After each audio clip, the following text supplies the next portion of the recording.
Pour moi, le terme d'éveil est trompeur. Derrière la notion d'éveil, on peut mettre beaucoup trop de choses. Il y a beaucoup de personnes qui peuvent s'arrêter à ce stade-là en disant « je me suis éveillé, j'ai compris ». Tout le monde est éveillé. Il y a juste des personnes qui ne sont pas réveillées, qui n'ont pas reconnu leur véritable nature. La plupart des personnes qui se réveillent expérimentent une forme de lâcher-prise.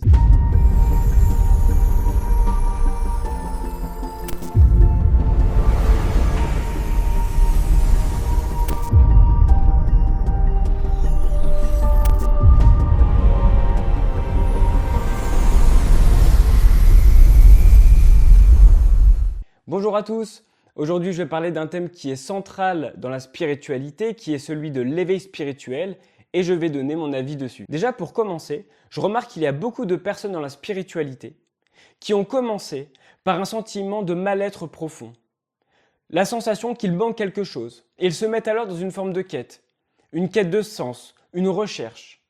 Ils vont très souvent commencer par le développement personnel.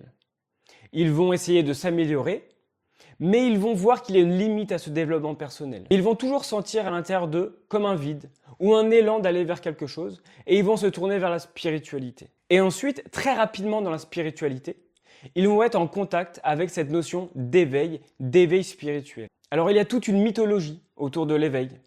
Il y a bien sûr d'abord le plus célèbre, l'éveil de Bouddha, et aussi, de façon plus contemporaine, l'éveil d'Eckhart Tolle, qui est un écrivain best-seller dans les rayons développement personnel et spiritualité. Et voyant cette notion abordée, beaucoup de chercheurs vont partir en quête de cet éveil spirituel. Alors je vais déjà donner un peu un coup de pied dans la fourmilière. Pour moi, le terme d'éveil est trompeur. En fait, derrière la notion d'éveil, on peut mettre beaucoup trop de choses. Par exemple, si je suis un bon citoyen qui croit que le gouvernement est bon pour moi, et un jour, je me renseigne, je vais voir des médias qui sont alternatifs, un peu dissidents, et je comprends qu'il y a des affaires de corruption, et alors je vais m'ouvrir l'esprit. Je vais comprendre que le gouvernement n'agit pas pour mes intérêts.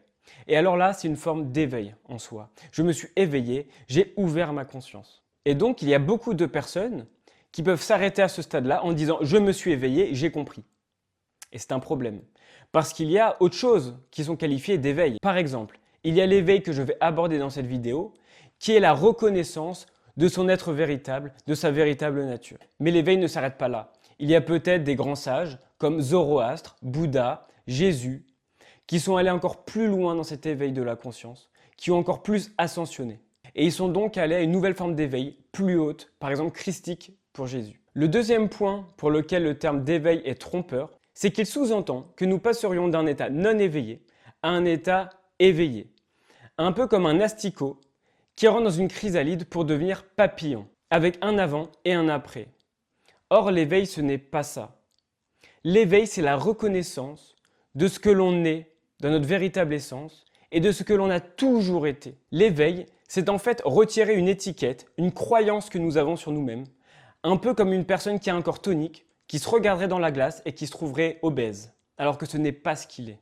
De la même façon, beaucoup d'êtres humains pensent qu'ils sont faits de chair et d'os, alors que ce n'est pas le cas. Ce n'est pas leur véritable nature. L'éveil, c'est donc le moment où on va retirer cette étiquette d'être un être humain fait de chair et d'os, et il ne va rester que notre véritable nature, ce que nous sommes dans notre essence. Et cette véritable nature, c'est ce que des personnes ont appelé Dieu, ou encore la source, ou la conscience. Mais surtout, abandonner le terme de Dieu parce qu'il est trop connoté et on va y rattacher des identités qui vont nous éloigner de ce que nous sommes dans notre essence, notre véritable nature. Et donc pour moi, le terme d'éveil devrait s'appeler le réveil spirituel.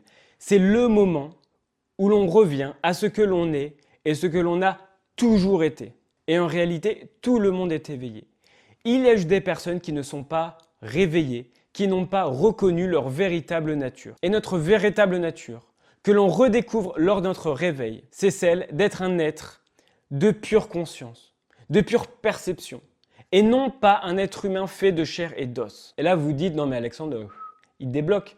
Je suis bien un être humain fait de chair et d'os, je peux me toucher. Eh bien, je vais vous démontrer maintenant que vous êtes un être de pure perception. Nous vivons à travers nos sens. L'odorat, l'ouïe, le goût, le toucher, la vue, mais aussi la sensation d'avoir chaud ou froid, la thermoception, ou aussi la sensation d'équilibre.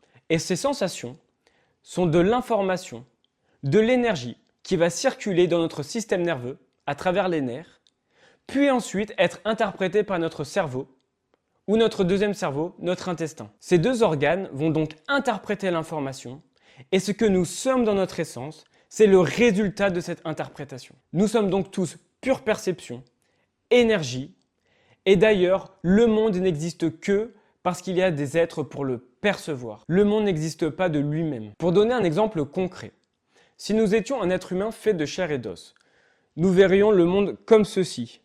Deux cercles, de la forme de nos yeux. En réalité, nous voyons plutôt le monde comme ceci, un cercle unifié. Pourquoi? Parce qu'en réalité, nous ne sommes pas nos yeux, nous sommes l'interprétation que notre cerveau a fait de notre vue. On retrouve d'ailleurs très souvent le symbole de l'œil dans l'ésotérisme, que ce soit par exemple le troisième œil pour les Indiens ou l'œil d'Horus chez les Égyptiens. Ce que nous sommes, ce n'est donc pas les yeux, mais c'est l'interprétation de l'information qui arrive par les yeux. C'est pour cela que nous ne voyons pas notre nez, alors qu'il est pourtant visible de par nos yeux, et c'est aussi pour ça qu'on ne se rend pas compte que la vue est légèrement grésillante, alors que si on se concentre bien, on peut le voir. Quelque part, nous sommes une forme de réceptacle d'information, d'expérimentation. Pour donner une métaphore, nous sommes un flux continu d'informations, comme de l'eau qui s'écoulerait d'une rivière. Et de la même façon qu'une rivière ne contrôle pas son débit d'eau, nous ne contrôlons pas notre niveau d'information.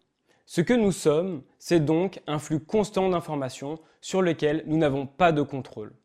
Et c'est pour ça que la plupart des personnes qui se réveillent expérimentent une forme de lâcher-prise. Ils comprennent profondément qu'ils ne peuvent pas contrôler la vie, ils ne peuvent pas la changer, ils ne peuvent pas la dominer, alors que l'être humain qu'ils pensaient être, fait de chair et d'os, voulait changer la vie, la façonner à sa façon, réussir dans la matière. Et s'il n'obtient pas ce qu'il veut, il va être frustré, il va être triste, il va être en colère. En revanche, l'être qui s'est réveillé va être dans une forme de lâcher-prise, d'acceptation des événements douloureux, et il ne va pas rajouter des émotions négatives par-dessus les émotions négatives déjà procurées par l'événement lui-même. Pour lui, un événement pourrait donc être douloureux, désagréable, mais il ne sera pas souffrant.